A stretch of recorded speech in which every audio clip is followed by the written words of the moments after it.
할렐루야. 주 예수 그리스도 이름으로 하나님 말씀 증거하겠습니다. 성경 말씀 창세기 42장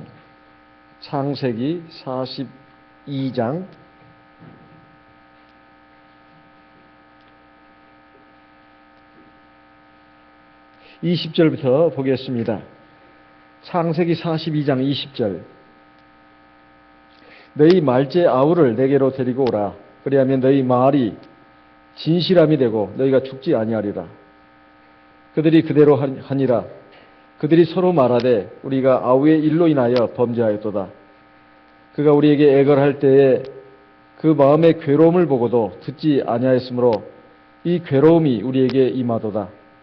루벤이 그들에게 대답하여 가로되 내가 너희더러 그 아이에게 듣게 하지 말라고 하지 아니하였느냐. 그래도 너희가 듣지 아니하였느니라. 그러므로 그의 피값을 내게 되었도다 하니 피차간에 통변을 세웠으므로 그들은 요셉이 그 말을 알아들은 줄을 알지 못하였더라. 24절. 요셉이 그들을 떠나가서 울고 다시 돌아와서 그들과 말하다가 그들 중에서 시몬을 취하여 그들의 목전에서 결박하고 명하여 곡물을 그 그릇에 채우게 하고 각인의 돈은 그 자루에 도로 넣게 하고 또 길 양식을 그들에게 주게 하니 그대로 행하였더라. 그들이 곡식을 나귀에 싣고 그곳을 떠났더니 27절. 한 사람이 객점에서 나귀에게 먹이를 주려고 자루를 풀고 본즉 그 돈이 자루 아구에 있는지라. 그가 그 형제에게 고하되 내 돈을 도로 넣었도다. 보라, 자루 속에 있도다. 이에 그들이 혼이 나서 떨며 서로 돌아보며 말하되 하나님이 어찌하여 우리에게 이 일을 행하셨는고 하고 그들이 가나안 땅에 돌아와 그 아비 야곱에게 이르러 그 만난 일을 자세히 고하여 가로되 그 땅의 주 그 사람이 엄히 우리에게 말씀하고 우리를 그 나라 정탐자로 여기기로. 31절. 우리가 그에게 이르되 우리는 독실한 자요 정탐이 아니니이다. 우리는 한 아비의 아들 12형제로서 하나는 없어지고 말째는 오늘 우리 아버지와 함께 가나안 땅에 있나이다 하였더니 그 땅의 주 그 사람이 우리에게 이르되 내가 이같이 하여 너희가 독실한 자임을 알리니 너희 형제 중 하나를 내게 두고 양식을 가지고 가서 너희 집들의 주님을 구하고 너희 말째 아우를 내게로 데려오라. 그리하면 너희가 정탐이 아니요 독실한 자임을 내가 알고 너희 형제를 너희에게 돌리리니 너희가 이 나라에서 무역하리라 하더이다 하고. 35절. 각기 자루를 쏟고 본즉 각인의 돈 뭉치가 그 자루 속에 있는지라. 그들과 그 아비가 돈 뭉치를 보고 다 두려워하더니 그 아비 야곱이 그들에게 이르되 너희가 나로 나의 자식들을 잃게 하도다. 요셉도 없어졌고 시므온도 없어졌거늘 베냐민을 또 빼앗아 가고자 하니 이는 다 나를 해롭게 함이로다. 37절. 루벤이 아비에게 고하여 가로되 내가 그를 아버지께로 데리고 오지 아니하거든 나의 두 아들을 죽이소서. 그를 내 손에 맡기소서. 내가 그를 아버지께로 데리고 돌아오리이다. 38절. 야곱이 가로되 내 아들은 너희와 함께 내려가지 못하리니 그의 형은 죽고 그만 남았음이라. 만일 너희 행하는 길에서 재난이 그 몸에 미치면 너희가 나의 흰 머리로 슬피 음부로 내려가게 함이 되리라. 지금 여기 창세기를 계속 살펴보면서 우리가 느끼는 것은 이게 그렇게 중요한 일이라고 마치 드라마 재미있으면 인기 있으면 횟수 늘려가지고 막 질질 끌듯이 이렇게 한 사람의 얘기를 갖다가 이렇게 성경의 여러 장을 걸쳐가지고 이렇게 표현하고 있는가. 이걸 한번 우리가 생각해 볼 필요가 있습니다. 이 이야기는 야곱의 12아들, 즉 12아들을 통해서 이루어질 이스라엘 12지파를 이제 형성하는 데 있어서 하나님께서 어떻게 이들을 하나님의 선민의 조상으로 세워가는가 하는 것을 우리에게 보여주기 위함입니다. 이것은 수천 년 전에 그 12사람만의 얘기가 아니라 바로 오늘 우리들의 이야기도 된다는 것입니다. 그래서 요셉의 형제들이 어떻게 해서 하나님의 선민다운 선민으로 다듬어지고 성장해 가는가 하는 것을 이 자세한 묘사를 통해서 우리가 알 수가 있습니다. 지난 시간에 이어서 오늘 말씀을 본다면은 바로 이제 요셉의 지혜로운 어떤 그 제안, 이들은 알 리가 없습니다. 형제들을 시험해 가지고 정말로 이 야곱의 아들들이, 즉 요셉의 형제들이 하나님을 경외하는가, 그리고 사람을 사랑하는가. 우리 신앙의 요체는 이 두 가지입니다. 하나님을 경외하는가, 하나님을 사랑하는가, 그 다음에 사람을 사랑하는가. 하나님을 경외한다면 마땅히 사람들도 사랑하게 되어 있습니다. 사람을 사랑하는 사람이 하나님을 꼭 경외하는 건 아닙니다. 그런데 요셉의 형제들은 요셉과 달리 이미 그 전에 행한 일들을 쭉 보게 되면 하나님을 믿는 백성으로서, 야곱의 아들들로서 정말 그 하나님의 사람들답지 않은 그런 모습을 보이지 않았습니까?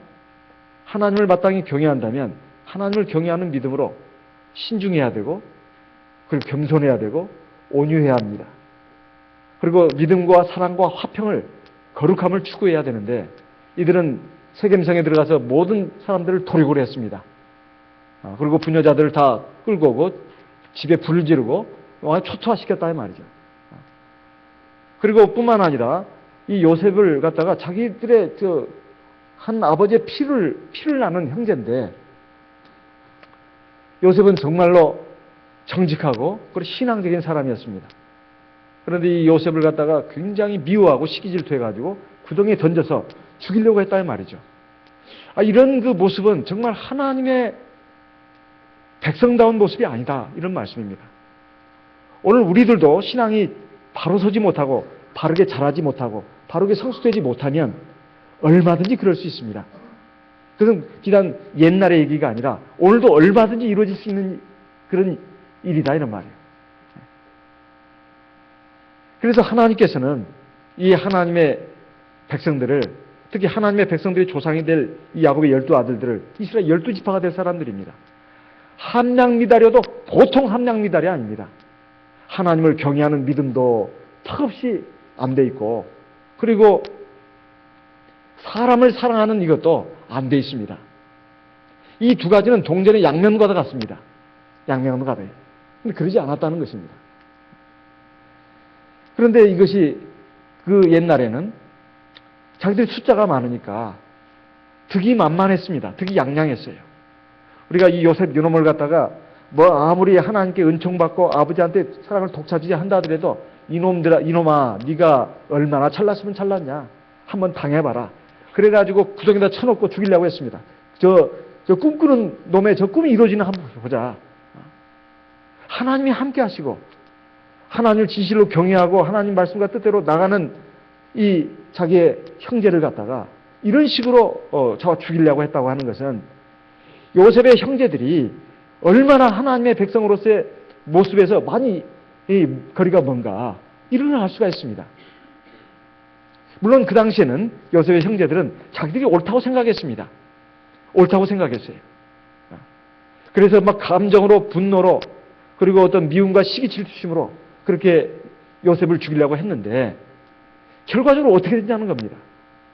당시는 그들이 이긴 것 같았습니다. 그런데 이 세월이 벌써 상당히 흘렀습니다. 하나님은 그 역사를 차근차근 진행해가고 있었던 거예요. 아마 그 형제들은 한편으로 살다가 양심의 가책을 느꼈을 수도 있습니다. 우리가 그때 좀 너무 심하지 않았나? 그래도 그놈은 그래도 하는 짓이 영 왕싸가지였거든. 싸가지도 그냥 싸가지가 아니라 왕싸가지. 싸가지의 아버지가 왕싸가지 아닙니까? 왕싸가지였다 이거예요. 재수없는 놈, 아주 못된 놈. 그래서 그냥 그 일말의 양심의 가책도 있었지만 그걸 애써 누르면서 또 수적인 다수가 있으니까 형제간들이 서로 의기투합해가지고 그놈은 생각할 필요 없다고, 다 지 운명이 그건데 뭐, 지 복이 그런데 뭐. 그런데 하나님의 이 역사는 그 끝난 게 아닙니다. 시간을 두고 계속 진행되고 있었다 이 말이에요. 그래가지고 이제 지금 이런 지경에 이르게 됐다 이 말입니다. 그래서 우리가 생각해야 되는 것은 항상 하나님의 뜻이 무엇인가? 근데 인간은 항상 이기심과 욕심이 있습니다. 내가 사람에게 인정받고자 하는 마음, 그리고 남보다 내가 뒤지면 안 된다는 마음.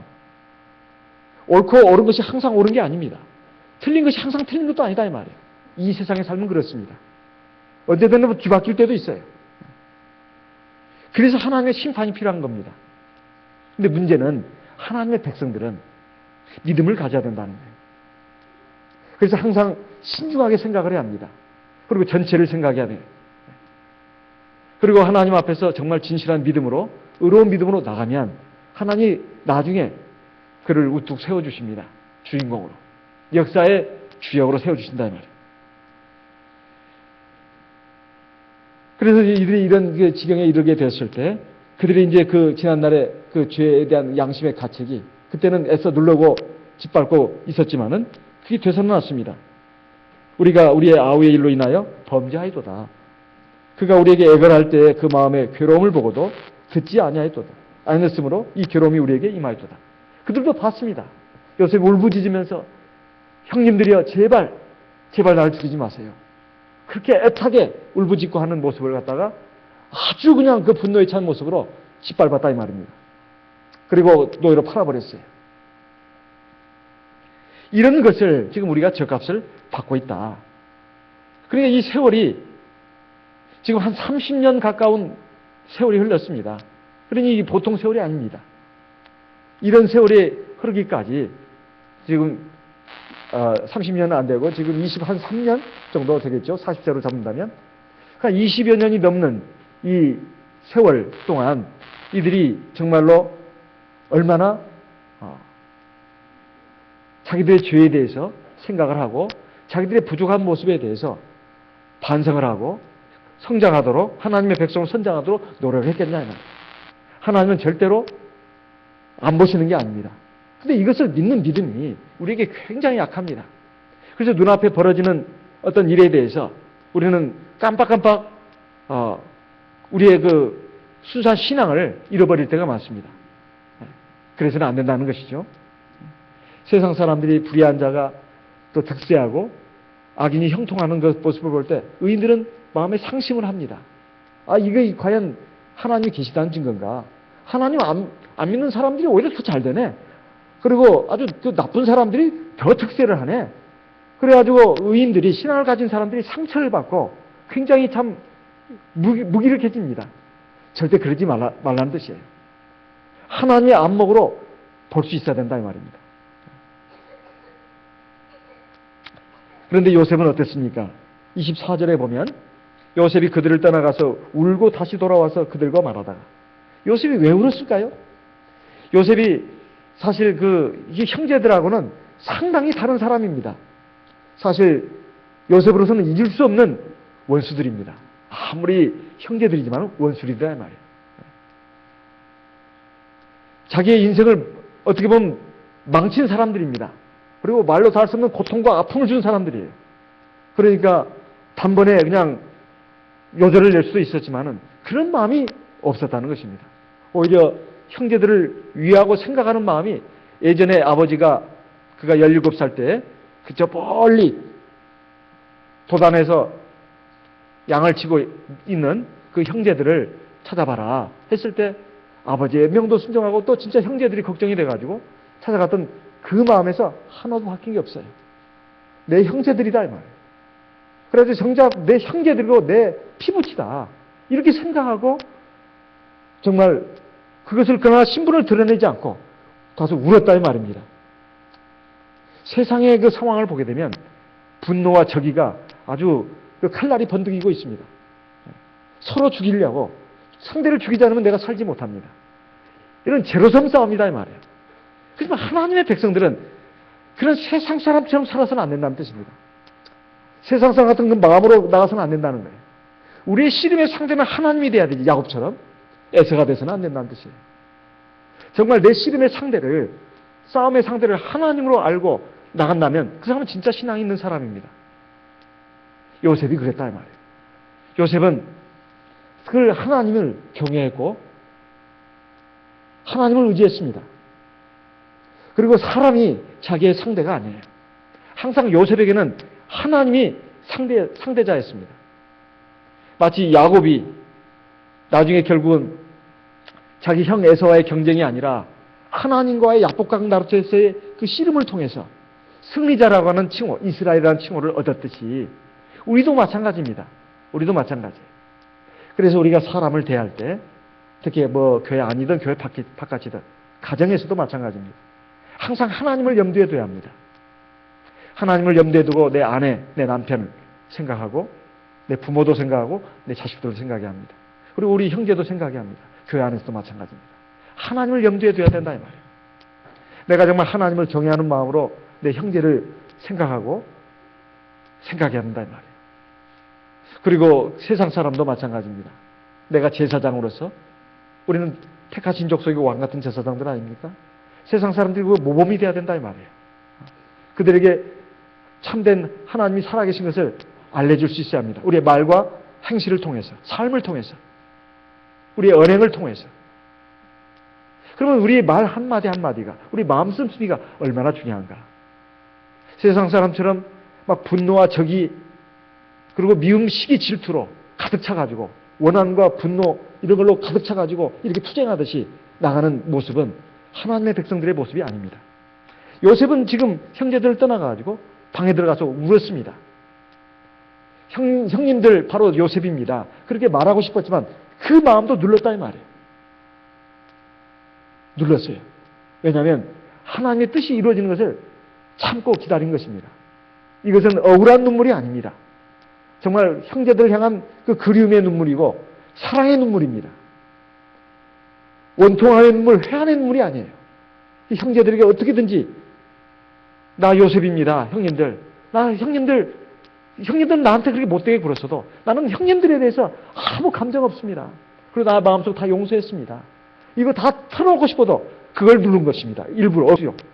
왜냐하면 형제들이 하나님의 이 형제들을 바르게 세우는 것을 보고 싶었기 때문에 아직 그 하나님의 때가 아직 안 왔다고 요셉은 이제 믿음의 기도를 통해서 계시의 영감을 받았겠죠.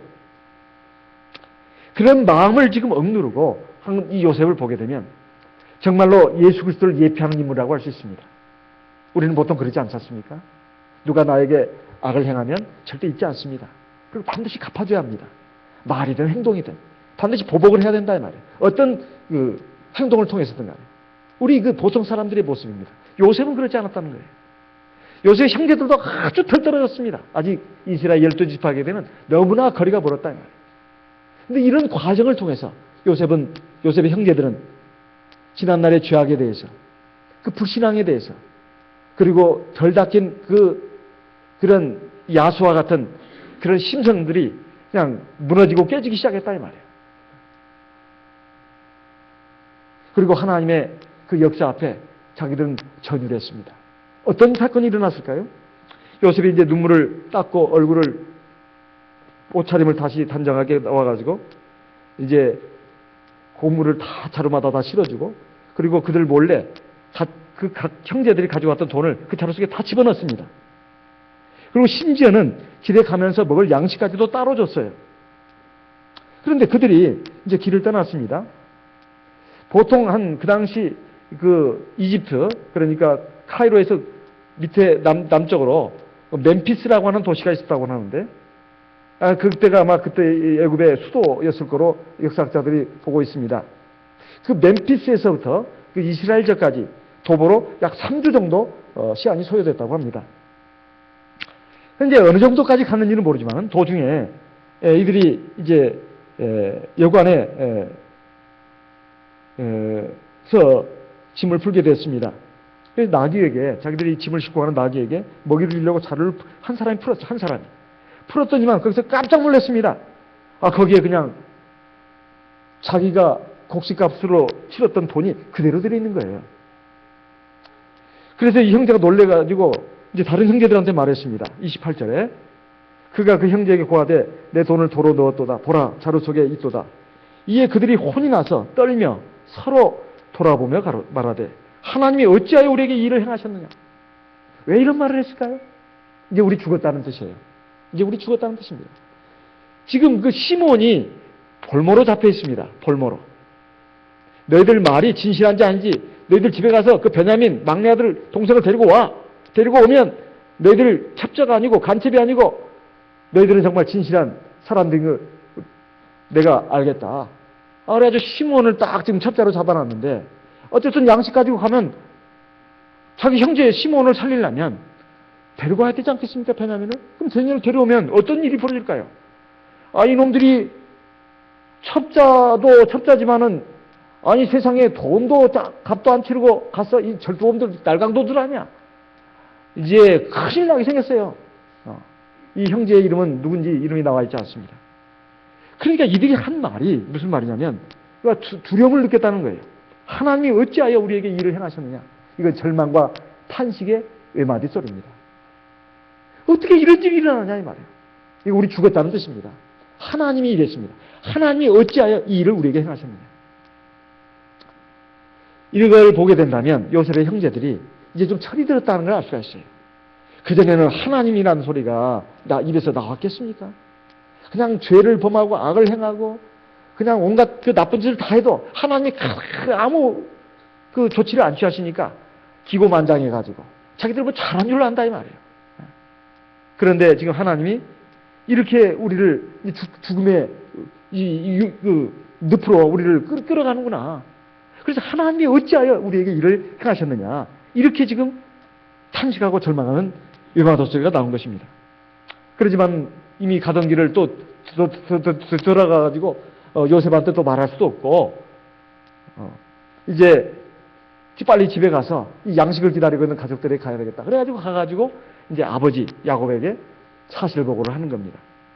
그 땅에 주인 되는 사람이 주가 이렇게 해가지고 우리를 붙잡아가지고 우리를 하마터면 죽이려고 했었습니다. 그런데 우리가 우리의 그 결백함을 증명했더니만 그분이 하는 말이 집에 가서 그러면 막내 동생 베냐민을 데려와라. 그러면 너희가 정탐이 아니고 진실한 사람인 줄 알겠고 이제 자유롭게 우리가 무역을 할 수 있을 것이다. 이렇게 말했습니다. 그리고 이제 그 말을 아버지 야곱에게 드릴 때 야곱은 참 굉장히 참 신난한 소식을 들은 겁니다.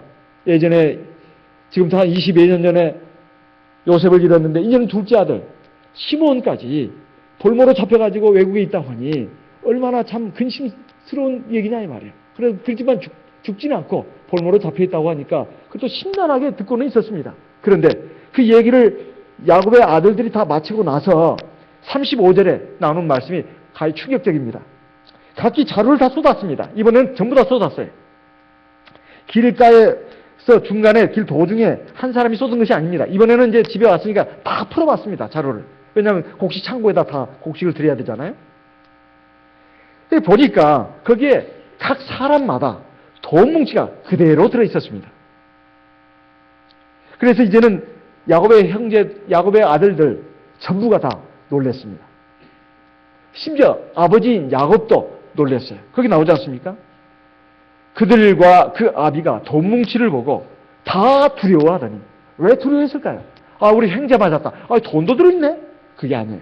자기들이 가져갔던 돈이 그대로 있기 때문에 이건 꼼짝없이 이제 자기들은 절도범으로 몰리게 생겼다 이 말이에요. 그 애굽의 총리 대신이 돼 있는 그 사람 앞에 자기 동생인지도 모르고 이제는 우리가 다 죽었다. 갈 수도 없고 올 수도 없고 이런 지금 상황입니다. 가면은 반드시 이제는 다 죽게 생겼어요. 안 가면 또 시몬이 죽게 생겼습니다. 시몬이 볼모로 잡혀 있습니다. 이러니 이제 전부가 다 두려움에 떠는 거예요. 그리고 지금 극심한 기근이 계속되고 있는데 어차피 이 양식은 얼마 또 못 먹습니다. 먹으면 또 떨어지게 돼 있잖아요. 양식 사러 또 거기 가야 되는데 앉아있자니 죽고 가자니 죽고 이러니 다 두려워 떨 수밖에 없었던 것입니다. 그러니까 그때서 야곱이 모든 상황을 다 파악하고 36절에 보게 되면 그 아비 야곱이 그들에게 이르되 너희가 나로 나의 자식들을 잃게 하도다. 요셉도 없어졌고 시몬도 없어졌거늘 베냐민을 또 빼앗아 가고자 하니 이는 다 나를 해롭게 함이로다. 그때 큰아들 루벤이 말합니다. 아버지, 제가 책임지고 베냐민을 꼭 데리고 오고 시몬도 데리고 오겠습니다. 아버지, 걱정하지 마시고 이 베냐민을 보내주세요. 베냐민을 데리고 가게 해주세요. 만약에 시몬도 베냐민도 내가 데려오지 않는다면 네 두 아들을 죽이십시오. 이렇게까지 말했습니다. 그러니까 야곱이 탄식하면서 말합니다. 내 아들, 즉 베냐민은 절대로 너희들과 함께 애굽에 내려갈 수 없다. 그의 형 요셉은 이미 죽었고 이제 이 베냐민 하나만 남았는데 만일 너희가 행하는 길에서 재난이 그 베냐민에게 미친다면 너희가 이제 내 흰 머리로 슬피 울면서 무덤에 들어가게 하는 것이다. 절대 그럴 수 없다. 야곱이 많이 늙었다는 것이죠. 자, 이런 이것을 통해서 요셉의 형제들에게 왜 하나님께서 이렇게 하셨는가? 이것은 우리 하나님의 백성들이 된 우리들에게 사실 귀한 교훈이 됩니다. 하나님의 역사라는 것이 오늘 무슨 일을 잘했다고 해서 당장 상을 주고 뭘 잘못했다 해서 막 당장 벌을 주고 그러지 않습니다. 하나님이. 시간을 두고 하나님이 오래오래 참고 기다리시고 그가 정말 믿음으로 의를 행하고 선을 행하는가 아니면 불신앙으로 자기 혈기대로 감정대로 또는 이기심과 미움 시기 질투대로 막 행하는가 불신앙과 불순종으로 세상 사람들 하는 것처럼 그렇게 하는가 보시는 것입니다. 그래가지고 하나님이 다 징치하시는 거예요. 골로새서 3장 25절 말씀을 보겠습니다. 골로새서 3장 25절 같이 읽어보겠습니다. 골로새서 3장 25절 같이 읽겠습니다.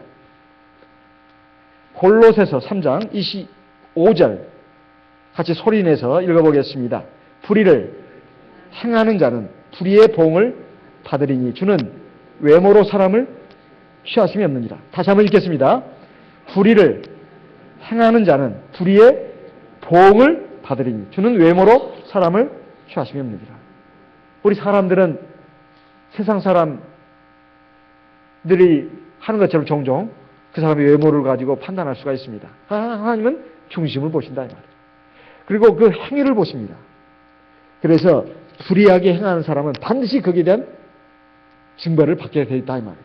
갈라디아서 6장을 보겠습니다. 갈라디아서 6장 7절 말씀 같이 소리내서 읽어보겠습니다. 갈라디아서 6장 7절 같이 읽어보겠습니다. 갈라디아서 6장 7절 같이 읽겠습니다.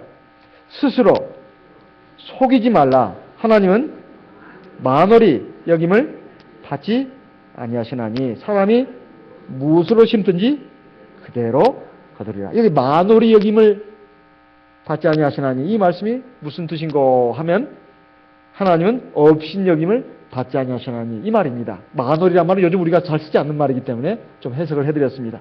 하나님은 업신여김을 받지 아니하시나니 사람이 무엇으로 심든지 그대로 거두리라. 그러니까 의의 씨앗을 심는 사람은 의의 열매를 거두고 불의의 씨앗을 심는 사람은 불의의 열매를 거둔다는 것입니다. 선의 씨앗을 뿌린 사람은 선의 열매를 거두고 악의 씨앗을 뿌린 사람은 악의 열매를 거둔다는 뜻입니다. 신앙으로 씨앗을 뿌린 사람은 반드시 거기에 맞는 하나님의 주시는 영광과 상급을 받게 되어 있지만 불신앙으로 불순종으로 나가게 되면 반드시 거기에 보응이 따른다는 뜻입니다. 그래서 사사기 1장에 보면 이제 여호수아 지도자에 의해서 이제 가나안 땅으로 들어온 이스라엘 백성들이 이제 여호수아가 또 죽게 되었어요. 모세 죽고 여호수아가 죽었습니다. 이제 이스라엘 백성들이 이제 알아서 이제 각 족장별로 이제는 가나안 땅을 다 정복해야 되는 그 상황이 이 역사를 기록한 것이 사사기서입니다. 사사기서예요. 여호수아 다음에 사사기가 나오죠. 그래서 맨 먼저 유다 지파가 이제 시므온 지파와 연합해가지고 막 자기들에게 주어진 그 땅, 분깃으로 주어진 땅을 갖다가 정복하는 그 일에 먼저 앞장서게 됩니다. 그때 아말렉 족속도 멸하고 막 그 이방 족속들을 막 멸합니다. 근데 그 아도니 베섹이라는 사람이 있어요. 아도니 베섹. 그건 베섹의 왕이라는 뜻입니다. 족장 이름이죠. 근데 얼마나 용감하고 얼마나 잔인무도했는지 그가 결국은 이 유다 지파에 의해서 사로잡히게 됩니다. 사로잡혀가지고 엄지손가락 그리고 엄지발가락 이 엄지손가락하고 엄지발가락 다 잘리게 돼요. 그래서 붙들려 가게 됩니다. 유다 지파에 의해서. 붙들려 가면서 아도니 베섹이 한 말이 아주 걸작입니다. 내가 이전에 70왕을 이게 70개 나라 70개 족속의 왕을 갖다가 전부 엄지손가락을 다 잘랐다는 거예요. 그리고 엄지발가락을 잘랐습니다. 왜 그러냐? 옛날 고대 그 전투에서는 그런 일을 많이 했다고 합니다. 왜냐하면 엄지손가락, 엄지발가락이 없으면 이건 굉장히 수치라는 거예요. 전투를 못하니까. 이 엄지손가락하고 엄지발가락이 없으면 걸을 수도 없고 걸음도 부자연스럽고 그리고 무기를 잡을 수가 없으니까. 옛날에는 힘센 사람이 장군이고 왕이고 그랬지 않습니까? 그러니까 완전히 수치를 주는 거죠. 그냥 완전히 그냥 망신을 주는 것입니다. 살아있는 것이 그냥 이건 수치예요. 그렇게 이제 만들었다 이 말이에요. 그렇게 해가지고 그냥 내 상 앞에서 짐승처럼 밥을 먹게 했는데 이제 내가 그 꼴을 당하는구나. 그런데 그 결국 붙들려가지고 거기서 죽었습니다. 사사기 1장을 보겠습니다. 사사기 1장. 사사기 1장.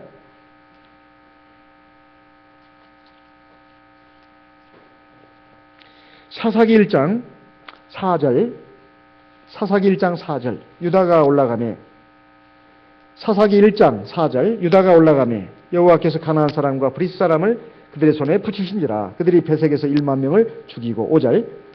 또 베색에서 아도니 베색을 만나서 그와 싸워 가나안 사람과 브리스 사람을 죽이니 아도니 베색이 도망하는지라. 그를 쫓아가서 잡아 그 수족의 엄지가락을 끊으매. 7절 같이 읽어보겠습니다. 7절. 아도니 베색이 가로되 옛적에 70왕이 그 수족의 엄지가락을 찍히고 내 상 아래서 먹을 것을 줍더니 하나님이 나의 행한 대로 내게 갚으심이로다 하니라. 무리가 그를 끌고 예루살렘에 이르렀더니 그가 거기서 죽었더라. 그러니까 이 아도니 베섹이 얼마나 용맹한 왕이었는가 하면은 한편으로 용맹한 왕이었지만 굉장히 잔인무도한 왕이었다 이 말이에요. 무려 70명의 왕을 갖다가 다 엄지가락을 다 끊었다는 겁니다. 그리고 굉장한 수치와 모욕을 줬다는 거예요. 그런데 내가 지금 그 꼴을 당하는구나. 근데 이 사람의 말이 걸작입니다. 이 사람은 하나님 믿는 백성도 아닌데 유다 지파에 의해서 지금 붙들려가지고 포로가 돼가지고 지금 엄지가락을 끊겼습니다. 그래가지고 하는 말이 하나님이 내가 옛날에 행한 그대로 나에게 갚으셨구나. 그리고는 예루살렘에 끌려가서 거기서 죽었다고 나옵니다. 그래서 우리 하나님의 백성들이 정말 신앙으로 생각하는 것이 굉장히 중요합니다. 로마서 13장을 보겠습니다. 로마서 13장. 로마서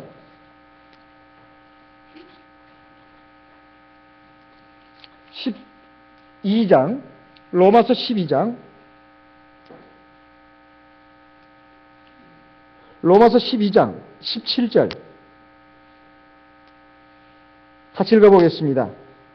아무에게도 악으로 악을 갚지 말고 모든 사람 앞에서 선한 일을 도모하라. 할 수 있거든 너희로서는 모든 사람으로 더불어 평화하라. 19절 내 사랑하는 자들아 너희가 친히 원수를 갚지 말고 진노하심에 맡기라. 기록되었으되 원수 갚는 것이 내게 있으니 내가 갚으리라고 주께서 말씀하시니라. 네 원수가 줄이거든 먹이고 목마르거든 마시우라. 그리함으로 네가 숯불을 그 머리에 쌓아 놓으리라. 21절 악에게 지지 말고 손으로 악을 갚으라. 하나님의 말씀입니다. 요셉은 그렇게 했습니다. 요셉이 그렇게 했다. 요셉이 그렇게 했더니 결국 요셉이 역사의 주인공이 됐습니다. 요셉의 형제들은 결국은 요셉에게 절하는 사람이 됐다 이 말이에요. 자, 그래서 이 창세기의 이 부분이 왜 이렇게 드라마처럼 막 엿가락 들이듯이 횟수를 늘려가는 것처럼 이렇게 자세하게 묘사하고 있느냐? 굉장히 중요한 부분이기 때문에 그렇습니다. 중요한 부분이기 때문에. 우리가 바로 이스라엘 12지파로서, 영적인 이스라엘 12지파로서 우리에게도 지금 내가 지금 요셉인가 아니면 요셉의 그 나머지 형제들인가 한번 생각해 볼 필요가 있습니다. 요셉 같은 믿음, 요셉 같은 기도, 성령 충만, 하나님의 말씀이 충만하고 성령으로 충만해가지고 그렇게 하나님 그 예수님을 예표하는 인물인가? 예수를 닮은 사람인가? 아니면 아직도 하나님의 선민이라고 하기에는 너무나 거리가 멀어도 한참 먼 그런 사람들인가? 하나님은 우리에게 인자와 긍휼로 대하십니다. 오래오래 참으십니다. 우리를 기다려 주십니다. 우리가 그 하나님의 인자하심, 긍휼과 오래 참으심을 멸시해서는 안 되겠습니다. 우리가 하나님의 인자하심, 긍휼하심이 있기 때문에 오늘 여기까지 우리가 온 것이고, 또 하나님의 인자와 긍휼이 있기 때문에 우리가 하나님 안에서 자꾸 연단 받아가지고 우리가 하나님의 온전한 백성으로 자라가는 것입니다. 왜 우리가 이런 일을 당했는가? 결국 하나님이 다 보시고 다 갚으신다는 거예요. 그러니까 내가 하나님보다 앞서서는 안 됩니다. 요셉은 지금 자기가 형제들을 향한 그 분노나 억울한 감정이나 회한의 눈물로 흐른 것이 아니라 형제들이 너무나 그립고 보고 싶고, 이 형제들은 완전히 반대죠. 그러지만은 그것을 누르고 하나님이 역사하실 그것을 기다리는 이 모습을 볼 때 우리가 하나님의 백성으로 유념해야 될 부분은 절대 하나님의 역사보다도 내가 앞서서는 안 됩니다. 하나님의 말씀보다, 하나님의 역사보다도 내 생각으로, 내 감정으로, 내 혈기로, 내 의지로, 내 계획으로 자꾸 앞서 나가면 안 된다 이 말이에요. 하나님의 뜻이 무엇인가? 하나님 진짜 기뻐하시는 게 뭔가? 이것을 생각하면서 하나님의 인도하심을 구하고 하나님의 역사하심을 의지하는 하나님의 백성들이 되어야 되겠습니다. 그런 하나님의 백성이 돼가지고 하나님을 기쁘시게 하는 그런 하나님의 백성이 되고 하나님의 크고 놀라운 구원의 역사에 쓰임받는 착한 종들이 되기를 예수님의 이름으로 기원하는 바입니다. 이 시간 들으신 말씀을 기억하시고 우리 같이 기도하겠습니다. 오늘 오후에 강복선 모친님한테 전화 받았습니다. 그분 따님이 김미경 자매님 있는데 이번 주에 수술을 받는다고 합니다. 강남 세브란스 병원에서 입원해 가지고요 수술을 받는데 그 등 허리 쪽에 뭐가 이 마비 증세가 와가지고 뭐가 막혀가지고 어디가 막혔냐고 그래도 자기가 들어도 잘 모르겠다는 겁니다. 등 허리 쪽에 뭐가 이게 막혀서 팔다리가 마비 증세가 온다는 거예요. 팔다리 마비 증세가. 그래서 기도를 부탁한다고 지난 안식일에도 얘기했는데요. 오늘 또 얘기를 했습니다. 우리 성도님들과 같이 좀 기도 꼭 해 주십사하고 이렇게 부탁 전화를 해왔습니다. 같이 기도해 주시기 바랍니다. 그리고 지금 김승도 목자님이 대장암으로 이렇게 고생을 많이 하셨는데 우리 성도님, 전국에 있는 성도님들이 많이 기도해 주셔가지고 많이 건강해지셨거든요. 근데 이제 최근에 이제 건강 검진을 받다가 우연히 우리 장흥진 목자님이 제가 이번 남원교회 연회 강사로 갔다 왔었는데요. 거기서 들었습니다. 우연히 그냥 좀 피곤하고 그래가지고 건강검진을 받았더니 갑상선 쪽에 혹이 생겼다고 그래서 수술을 진찰을 받아봐야겠다고 해가지고 받아보니까 갑상선 암 양성으로 판명이 나왔답니다. 그렇지만 그게 초기 정도 된다고 그러는데요. 초기 정도 된다고 그러는데요. 크게 위험하거나 그런 것은 아니라고 합니다. 그래도 그게 성대 쪽에 이렇게 가까이 있으면 그걸 제거하는 데 있어서 얼굴을 잘못하게 되면 이제 성대가 상하게 될 수도 있답니다. 복잡하고 어려운 수술이라고 합니다. 그래서 기도를 부탁한다고 이렇게 연락이 왔고 또 저도 기도한다고 했는데요. 우리 성도님들 주의 종을 위해서 또 기도해 주시기 바랍니다. 우리 강복선 모치님의 따님 김미경 자매 이번 주에 등 허리 쪽에 무슨 수술을 받는다고 하는데요. 하나님께서 함께 하셔서 수술이 성공적으로 이루어지게 해주시고 또 하나님께 건강한 모습으로 일어서서 더 충성된 하나님의 백성이 될 수 있도록 인도해 주시고 그리고 또 장흥진 목자님 15일 날 이번 주 일요일 날 부산의 백병원에 입원해 가지고 16일 월요일 날 수술을 받을 예정이라고 합니다. 다음 주 월요일 날이요. 그러니까 위에서 꼭 기도해 주시기 바라겠습니다. 다 같이 기도하겠습니다.